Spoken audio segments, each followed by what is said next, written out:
Spoiler alert! Concerns over whether Anakin Skywalker has been replaced in Star Wars have generated a lot of discussion and even some fear among fans after the release of Star Wars: The Acolyte, Episode III. Mae and Osha, the newest Force-sensitive twins in Star Wars films and television series, were first revealed by The Acolyte. Though having twins might make you think of Luke and Leia, there are a few things about Osha and Mae that are more like Anakin than they are now. It would be a grave understatement to suggest that Anakin holds a unique place in the Star Wars universe. In addition to being one of the strongest Jedi in Star Wars, Anakin was also the one predicted in the Chosen One prophecy. The character has perhaps been elevated in the franchise due to its significance and the popularity of Anakin and Hayden Christensen. The Acolyte's Episode III has revealed Mae and Osha's past, which many believe jeopardizes Anakin's legacy, but is that actually the case? Welcome to Movie Spy. The reasons why some Star Wars fans believe Anakin is no longer special after Destiny, the third episode of The Acolyte, aired. Fans were worried that Mae and Osha, two new Star Wars characters,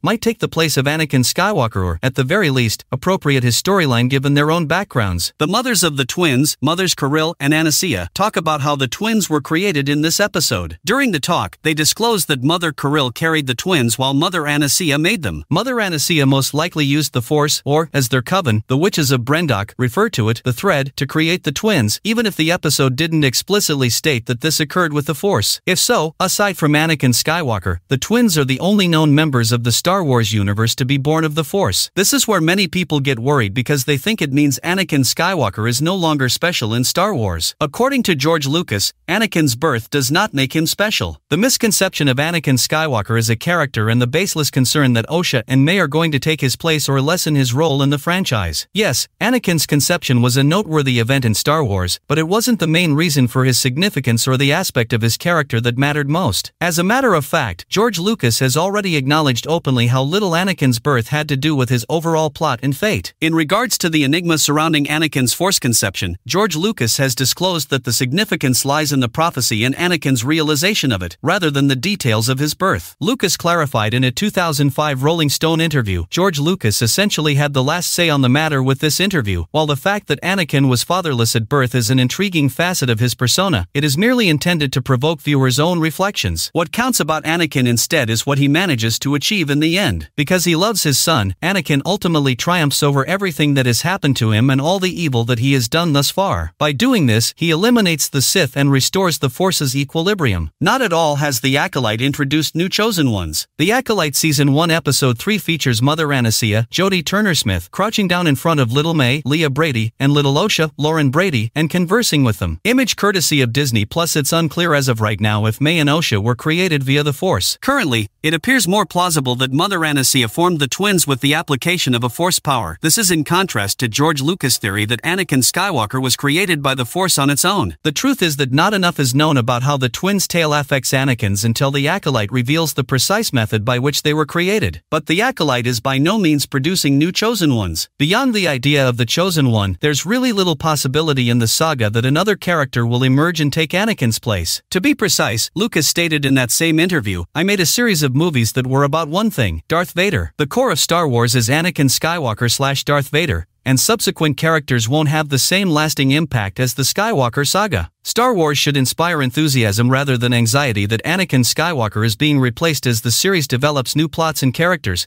because, no, Star Wars, The Acolyte isn't taking his place." Thanks for watching.